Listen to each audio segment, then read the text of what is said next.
드림스탁 나우 시간으로 함께 넘어오셨습니다. 방금 전에 CPI 결과가 공개가 됐는데요. 저희가 이 시간 통해서 낱낱이 분석해드리도록 하겠습니다. 오늘 함께 해주실 분은 하이투자증권의 이화진 과장입니다. 과장님 안녕하세요. 네, 안녕하세요. 설 잘 보내고 오셨나요? 네, 잘 보내고 왔습니다. 그동안 설 지내시는 동안 또 말을 많이 못하셔서 근질근질하셨다는 소문을 들었습니다. TV와 많은 대화를 했습니다. 네, 오늘 마음껏 풀어가시길 바랍니다. 저희가 앞서서 외신 스케치에서 샘 알트만 이야기를 했는데 조금 더 깊이 있게 한번 들어가 볼까 합니다. 샘 알트만이 이제 삼성전자와 SK하이닉스에 가서 앞으로 세상은 이렇게 될 겁니다라고 했던 이야기가 여의도 내에서도 많이 돌아다녔고 무시무시한 이야기의 배경에는 무려 7조 달러라는 숫자가 있었는데 우리 돈으로 따지면은 9천조 원이나 되는 굉장히 큰 천문학적인 숫자죠. 9천조 원 구하러 다니는 샘 알트만 이걸 대체 어디다 쓰려고 하는 걸까요? 결국에는 이제 샘 알트만 같은 경우에도 이번 이사의 이슈, 좀 쫓겨난 이슈도 있었고, 큰 그림을 좀 계속 그리고 있는 것 같습니다. 결국에는 이런 9천조, 7천조를 이제 펀딩을 해가지고, 결국에는 물론 향후에 이런 AI 시장이 점차적으로 커질 것으로 보이고 있는데, 물론 하이닉스나 삼성전자나 물론 많은 반도체 칩이나 이런 생산을 해줄 수 있을 것으로 보이고 있지만은 자기가 그 샘 알트만이 제시하는 그런 반도체를 성능 좋은 반도체를 만들 수 있는 공장을 좀 지으려고 좀 생각을 하고 있고 최근에 한국도 왔었고 일본도 왔었던 흐름들이 아무래도 이와 관련된 얘기를 좀 하고 있지 않았나 생각을 하고 있습니다. 결국 수년 내에 10개의 공장을 만들어서 결국에는 이제 TSMC나 특히 고객사는 이제 에릭슨 관련된 기업들에게 결국에는 향후에 좀 더 나은 그런 AI 관련된 칩을 만들려고 하기 위해서 좀 그런 작업들을 하고 있지 않나라고 생각을 하고 있습니다. 네, 아무래도 시장의 키워드는 그래서 반도체 AI를 빼놓을 수 없을 것 같습니다. 오늘의 주제 또한 저희가 AI와 반도체에 대해서 자세하게 들어갈 것 같은데 우선 미국 시장의 훈풍이 한국 시장까지 영향을 다행히 줬습니다. 외국인들이 많이 들어올 수 있었던 여건들도 만들어졌고 반면에 개인 투자자들은 많이 매도했던 시장이었는데 네. 어떻게 보셨습니까, 시장은? 전반적으로 사실 외국인이 가장 좋아하는 요즘의 시장의 조건들이었던 것 같습니다. 사실 이제 이번 주면 이제 실적 발표가 대부분 마무리가 되고 있는데 거의 매일매일마다 이 회사들이 배당을 이렇게 많이 아니면 자사주 소각을 그만큼 코리아 디스카운트에 대한 정말 제가 주식을 처음 시작했던 이후부터 계속 꾸준히 많이 나왔던 그 과제들이 외국인들의 수급을 크게 좀 당겨왔던 흐름이 아니었나라고 생각을 하고 있고 물론 내일 오전 8시쯤에 이제 최경무 이제 부총리가 물론 그 관련된 회의를 통해 가지고 이제 저 PBR 관련들 이제 회사들에게 향후에 이와 관련된 혜택이나 아니면은 그에 대한 공고 사항들을 충분히 좀 제시하지 않을까 생각을 하고 있기 때문에 물론 이번 4분기 실적에서만큼은 충분히 그걸 보여줬었다라고 생각을 하고 있고 향후 이런 관련된 주주 환원 정책들이 얼마만큼 더 추가적으로 나오냐에 따라서 이미 작년에 일본 증시가 그렇게 올라왔던 걸 우리는 이제 한번 봐봤었기 때문에 아무리 시장의 특색이 다르다 할지라도 우리나라에 대한 부분들이 외국인 수급이 계속 지속적으로 되기 위해서는 좀 더 나은 좀 정책을 좀 기다려야 되지 않을까 생각을 하고 있습니다. 네, 오늘 이제 설 지나고 오니까 중요한 발표 중 하나가 바로 CPI입니다. 시청자분들께서 CPI 때문에 내일 장이 안 좋을까요? 라고 여쭤보시고 계시거든요. 일단 CPI 결과가 어떻게 나왔는지부터 발표를 해주시면 좋을 것 같고요. 그리고 이게 내일 장에는 과연 어떤 영향을 미칠지 궁금합니다. 네, 지난달에 일단 3.4% 이제 헤드라인 CPI가 나왔었고 사실 오늘 같은 경우에는 UBS나 JP모건에서는 2.9%까지 이제 컨센이 좀 나왔습니다. 생각보다 굉장히 큰 폭으로 기대감을 좀 나왔었는데 물론 이제 골드만삭스 같은 경우 3.03% 정도. 결국에는 3.03%가 굉장히 오히려 높은 수치였는데 지금 나온 결과가 3.1%입니다. 결국에는 물론 이제 유가, 에너지 쪽도 있었고 주거비가 생각보다 아직까지는 좀 잡지 못했다는 측면이 좀 나왔었기 때문에 지금 아까 제가 여기 들어오기 전에 대기실에서 있을 때 선물 시장, 나스닥 선물 시장에서 0.6% 마이너스였는데 지금 마이너스 1.6%까지 순식간에 지금 이제 빠른 흐름이 내려오게 되면서 심지어 어제까지 사실 패드워치 같은 경우가 일단 3월 금리 동결보다는 5월 달 금리 인하에 대한 25비 금리 인하에 대한 확률이 67%까지 이제 올라왔었습니다. 그만큼 5월 금리 인하에 대한 기대감이 컸는데 지금 10년물 국채 금리가 어떻게 되어가고 있냐면은 지금 4.2%까지 급등을 했습니다.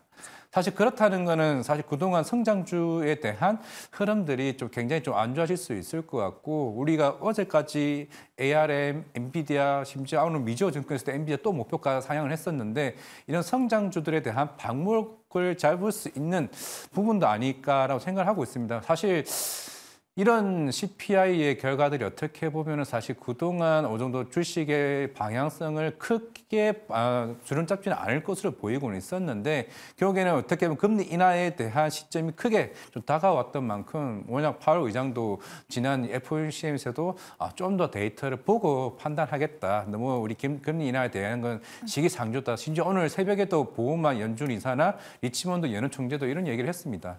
아니 인플레이션 2% 목표는 충분히 잡을 수 있어. 잡을 수 있지만은 우리가 아직까지는 그 금리 인하를 따지는 거는 너무 시기상조다. 왜냐하면은 그런 리스크가 굉장히 많다. 왜냐하면은 그동안 고용도 계속 견조하고 경기 침체가 오기까지 아직 멀었다라고 얘기를 했던 만큼 그런 흐름들이 사실 어떻게 보면 어제 살짝 힌트를 주지 않았을까라고 좀 오늘 어떻게 보면 CPI 발표가 나오게 되면서 일단 내일 우리나라 국내 시장에도 좀 영향을 미치지 않을까 좀 생각을 하고 있습니다.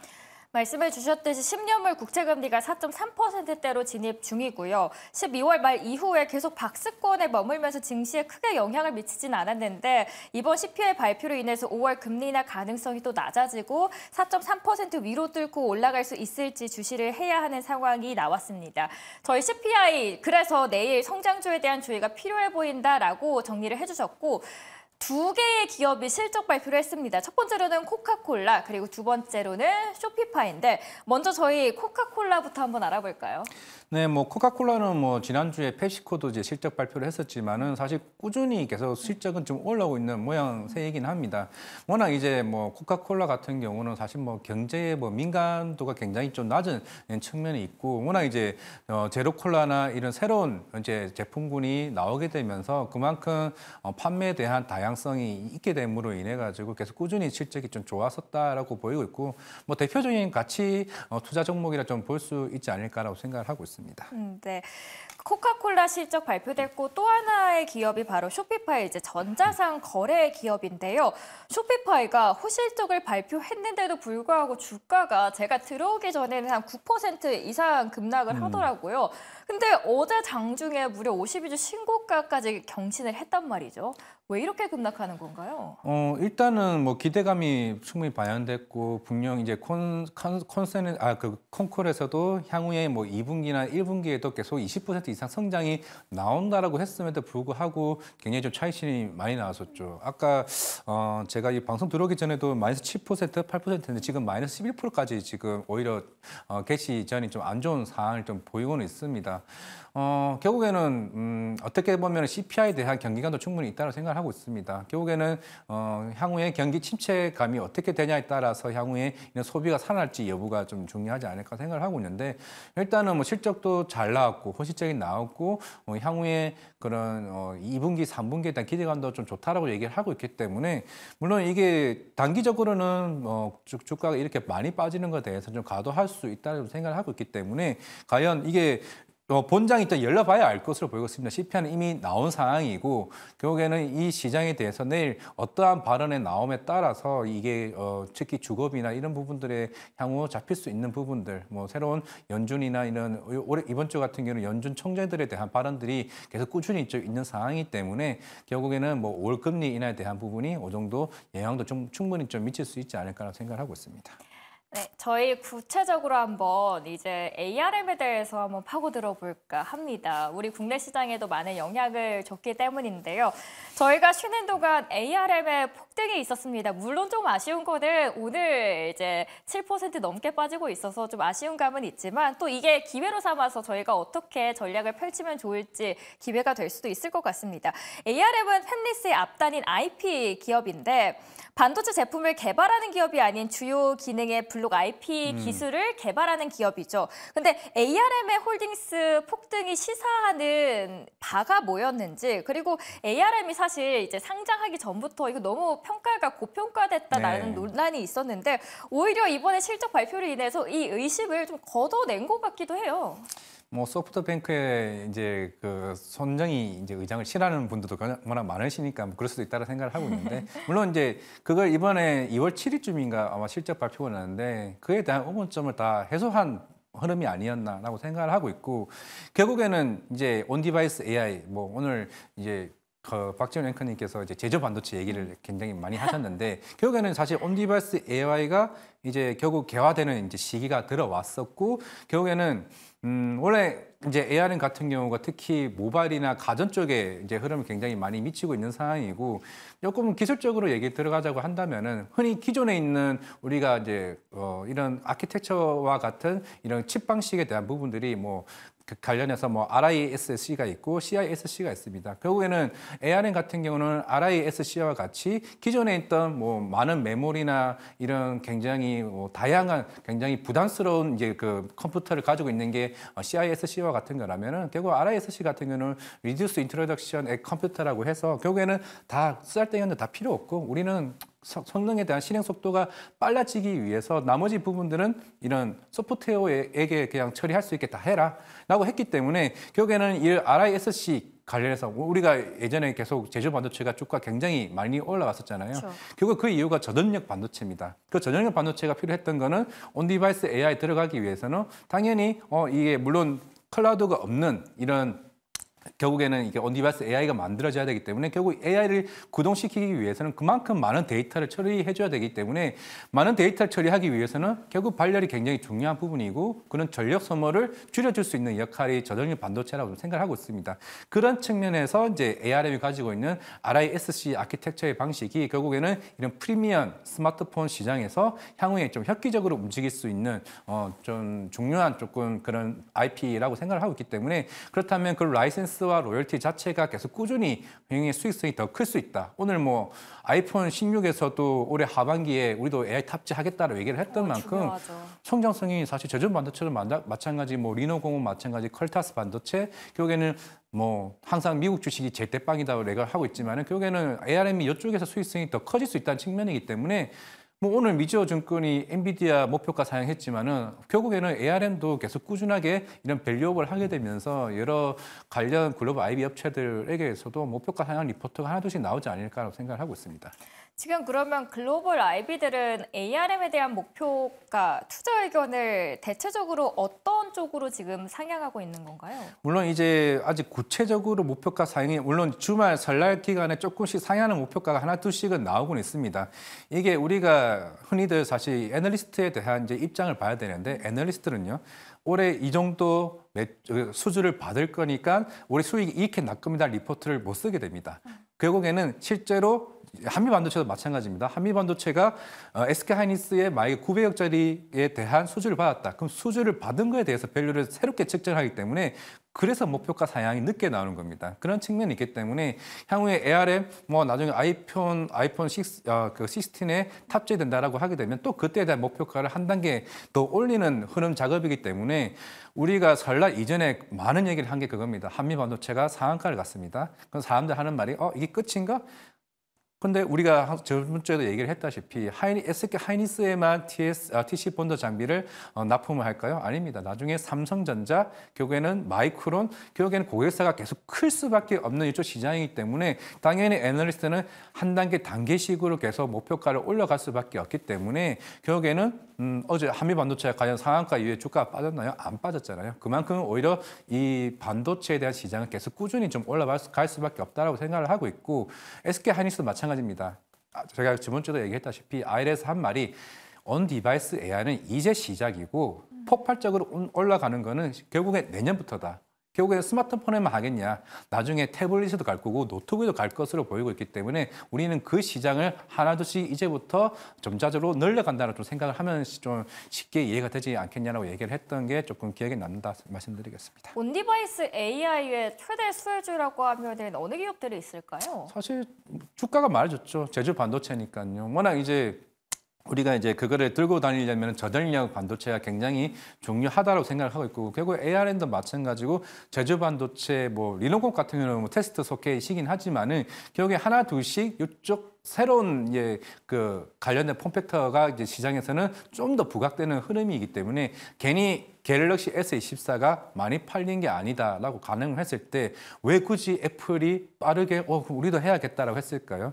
그러니까 폴더블 시장이 옛날부터 삼성전자가 나왔는데 아이폰 같은 경우는 훨씬 더 2, 3년, 4년 뒤에 나오는 흐름이었다면은 결국에는 AI 탑재라는 거는 그만큼 시장에서 빨리 진입을 못하게 되면은 늦을 수도 있다라는 측면이 있기 때문에 결국엔 애플, 그다음에 하웨이, 샤오미, 중국 시장도 본격적으로 이쪽에 들어온다라고 하게 되면은 이제 폭발적으로 수요는 늘어난다라고 생각하고 있습니다. 제주 반도체가 큰 수혜가 될 수 있다라고 말씀을 해주셨어요. 오늘 아쉽게 제주 반도체 매수하시지 못하신 분들도 계실 겁니다. 자, 그러면 이미 이제 애플도 온디바이스 AI에 관심을 갖고 이제 탑재할 것이다라는 뉴스가 나온 상태고 내일 장을 준비하시는 분들께서는 어떻게 매수 방법을 하시면 될까요? 만약에 오늘 뭐 가온 칩스나 오픈엣지 테크놀로지나 뭐 제주 반도체나 한미 반도체, 반도체들이 좀 많이 올랐었는데 만약에 오늘 CPI 때문에 내일 빠졌다? 사실 기회입니다. 전 기회라 좀 생각을 하고 있고 차라리 내일 빠졌으면 좋겠다, 부담스럽다, 우리 외국인 투자자들이 다 가져가지 않았으면 좋겠다라고 생각하시는 분들 저는 충분히 이건 기회라고 생각을 하고 있고 단순하게 우리가 성장성으로 기대감으로 가는 게 아니라 실적이 지금 말해주고 있는 상황입니다. 실적을 이게 먹어가면서 주가가 같이 올라가는 이제 시장이기 때문에 충분히 저는 내일 빠진다라고 했을 때 이게 꾸준히 저는 올라간다라고 생각을 하고 있고 사실 CPI가 사실 시장을 그렇게 추세를 꺾을 만한 이제는 큰 시장 흐름은 아니라고 생각을 하고 있습니다. 결국에는 3.1%도 2.9%도 0.2% 차이긴 하지만은 결국에는 우리가 5월에 금리 인하할 거냐, 6월에 금리 인하할 거냐, 결국 한 달 차이입니다. 그런 측면에서 어느 정도 타이밍의 전 차이라고 생각을 하고 있지. 결국에는 시장의 올해 어떻게 보면 전반기, 후반기를 이끌어갈 주도 섹터는 AI와 반도체 시장에 저는 계속 꾸준히 좀 생각하고 있습니다. 저희가 사실 들어오기 전에 이 애플에 대한 뉴스 보면서 제주 반도체 내일 상한가 갈 수도 있겠다라고 이제 흘리면서 이야기를 했었는데 그렇다면은 제주 반도체를 놓치신 분들께서는 제2의 제주 반도체는 뭘까요?라고 여쭤보시는 분들 계시거든요. 물론 이제 제2의 제조 반도체요.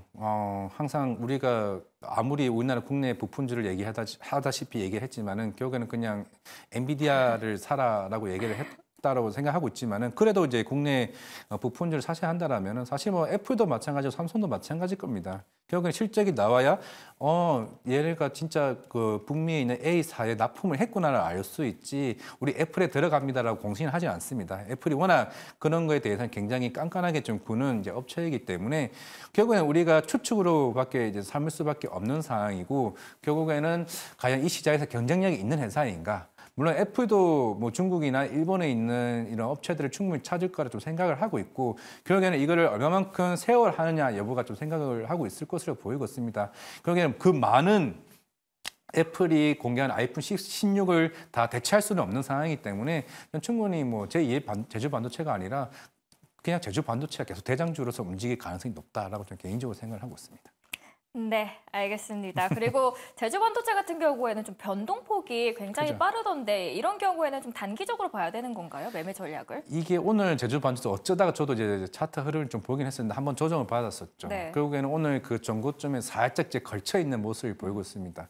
이게 제주 반도체 이거 어떻게 계속 올라가 거의 한 5배 정도 올라간 걸로 좀 기억을 하고 있는데 그만큼 향후에 온디바이스 AI를 통해서 삼성전자 갤럭시 S24에 대한 그런 실적에 대한 부분을 어느 정도 선반영하는 흐름도 있겠죠. 결국에는 근데 과연 이게 끝일까요?로 생각을 했을 때 결국에는 내년부터 이런 시장에 대한 폼팩터가 뭐 태블릿 아니면은 노트북 결국 아는 사물 인터넷 쪽으로 다양하게 이게 쓰인다라고 가정을 했을 때 결국에는 이런 저전력 반도체에 대한 수요는 더 폭발적으로 일어날 수 있다고 생각을 하고 있습니다. 결국에는 이게 고점이 아닐 수 있다라고 생각을 하고 있기 때문에 결국에는 이때 아니면 못 잡을 수 있지 않을까 생각도 없지 않아 좀 생각을 하고 있습니다. 네, 이거는 조금 찬물을 끼얹는 질문일 수도 있는데요. 이번에 엔비디아도 IP 기업에 진출을 하려고 합니다. 그런데 이렇게 될 경우에는 ARM한테는 찬물을 끼얹는 거 아닌가라는 생각이 들던데 이게 어떤 영향을 미칠까요? 물론 이제 테슬라도 항상 예전에 배터리 내재화 얘기하게 되면서 계속 이런 이슈들은 사실 덩치 큰 여러 빅테크 업체들에게는 굉장히 뭐 구글도 마찬가지였고라고 생각을 하고 있는데 결국 이제 엔비디아 입장에서도 최근에 뭐 마이크로소프트나 아니면은 AMD나 그 구글과 같은 여러 업체들에 대한 이런 맞춤형 주문 제작을 이제 이게 어느 정도 얘기가 좀 된 상황이라 좀 생각을 하고 있습니다. 그런 측면에서 과연 이제 이런 IP 사업을 본격적으로 들어간다라고 하게 되면은 과연 뭐 ARM과 같이 나눌까 아니면은 이쪽 시장에 다 잡아먹지는 저는 않을 것으로 좀 생각을 하고 있습니다. 결국 시장 규모가 커진다라고 하게 되면은 같이 시장을 쉐어할 수도 있는 상황이고 아니면은 ARM이 다 먹을 수 있는 시장인데 과연 근데 이쪽에서 과연 이 시장을 과연 엔비디아 얼마만큼 들어올 수 있느냐 여부도 조금 시간은 좀 걸릴 수 있다고 생각을 하고 있기 때문에 물론 오늘 뭐 아까 ARM이 11%까지 이제 빠지는 이제 뭐 장세는 모습을 좀 보이긴 했습니다만은 물론 그 단기적인 차익에 대한 부분도 없지 않아 있겠지만은 물론 우리가 항상 이런 부분은 테슬라가 그런 모습을 보더라도 좀 시간이 좀 걸린다고 가늠을 했을 때 우리 반도체 시장도 단순하게 바로 엔비디아 우리 이거 하겠다라고 해서 바로 할 수 있는 부분은 저는 아니라고 생각을 하고 있기 때문에 물론 대부분의 뭐 애플도 마찬가지고 엔비디아 이런 테슬라 같은 회사들도 다 이런 흐름들이 계속 꾸준히 나오고 있는 상황이기 때문에 뭐 엔비디아 나중에 우리가 뭐 디램도 만들겠다 할 수도 있는 상황이니까요. 좀 그렇게 생각하고 있습니다. 아직까지 그래도 시간이 좀 걸릴 것이다라고 말씀을 해주셨습니다. 그동안에는 ARM에 관련된 수혜주들이 더 덕을 보지 않을까 싶습니다. 다시 중소형 로봇주들이 들썩이고 있습니다. 삼성전자의 투자에 힘입어서 거침없이 질주를 이어갔던 레인보우 로보틱스와 같은 기업이 또다시 그래서 탄생할 수 있을까 관심이 모아지고 있는데요. 눈여겨볼 수 있는 기업들이 있을지 그리고 걱정되는 거는 또 최근에 두산 로보틱스 실적도 안 좋았거든요. 그래서 이걸 어떻게 해야 하면 좋을까? 로봇주 어떻게 투자하면 좋을까요?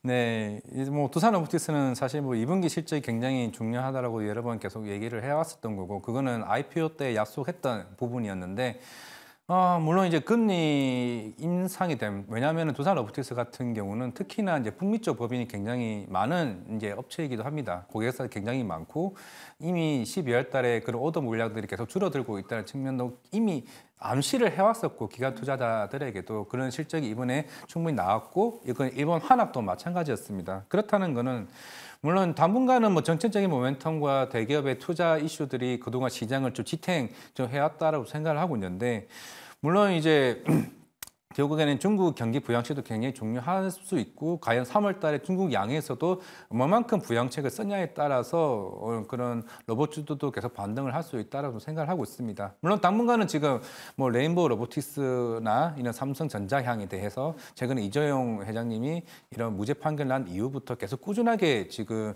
로봇 관련된 이슈가 나오고 있습니다. 물론 올해 같은 경우는 이번 달 같은 경우는 NWC 방문까지 있기 때문에 그런 5G나 로봇 관련해서 계속 이제 순환매되는 흐름이 저는 나올 수 있다고 생각을 하고 있기 때문에 결국에는 이게 뭐 삼성이 한 2021년 8월쯤에 240조에 대한 투자 계획을 밝혔습니다. 그때 결국에는 로봇과 5G 바이오 회사들에 대한 M&A를 본격화하겠다라고 얘기를 했던 만큼 그동안 사실 우리가 삼성전자 같은 경우는 하만 이후에 구체적인 인수가 없었기 때문에 어떻게 보면 레인보우 로보틱스를 필두로 해서 뭐 기존의 뭐 인타스나 그 삼성 그 보핏을 공급 계약을 했던 여러 회사들이 있는데 아마 그거대로 같이 움직임이 계속 꾸준히 나올 수 있지 않을까라고 생각을 하고 있습니다.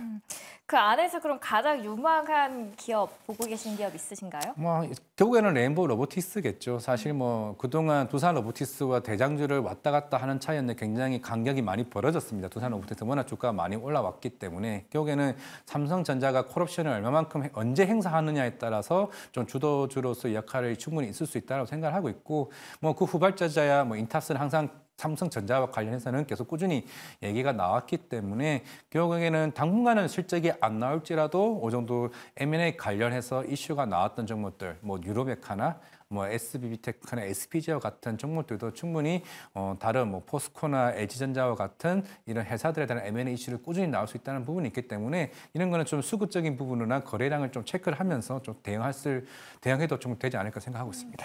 오늘 들고 오신 이제 섹터가 로봇주 외에도 지금 하이브리드 자동차 쪽도 있습니다. 전기차에 대한 왜 시간을 보시는 거죠? 하나만 더 여쭤보고 보내드릴게요. 저 하이브리드 자동차인데 네. BYD가 이제 국내 전기차 상륙한다라는 이슈가 있어서 여기에 대한 국내 전기차들의 영향력 과연 어떻게 될지요? 사실 뭐 BYD가 3분기에 이제 국내 상륙한다고 얘기를 하고 있고 실제로 지금 환경부에서 성능 평가를 지금 진행 중에 있습니다. 뭐 국고 보조금이 한 200만 원에서 500만 원 준다고 얘기를 하고 있는데 물론 지금 사실 전기차 시장이 워낙 둔화되고 있는 상황이고 하이브리드가 이번 4분기 실적에서도 계속 현대 기아차에서도 계속 꾸준히 나왔었고 이거는 이미 도요다가 보여줬습니다. 그만큼 우리가 인프라에 대한 충전소가 부족한 상황이 계속 꾸준히 나오고 있고 적어도 한 3, 4년 정도 걸린다고 생각을 하고 있습니다. 그 시장이 하이브리드 시장이 충분히 대처를 할 수 있다고 생각을 하고 있고 물론 BYD가 국내 시장에 들어와가지고 우리나라 전기차 시장을 어느 정도 충분히 MS는 가져갈 수 있다고 생각을 하고 있기 때문에 이것도 마찬가지입니다. 시장 규모는 계속 커지고 있는 상황인데 과연 BYD와 같이 성장을 할 것이냐 아니면은 그거를 MS를 깎아 먹으면서 전기차 시장을 경쟁을 조금 약화되는 부분이 있을 것이냐 이 부분들 조금 지켜봐야 되지 않을까라고 생각을 하고 있습니다. 네, 설 동안에 풀지 못하셨던 입담 오늘 이 시간 통해서 다 풀어주신 것 같습니다. 오늘 함께해 주신 하이투자증권의 이화진 과장님 이만 보내드리도록 하겠습니다. 늦은 시간까지 고맙습니다. 네, 감사합니다.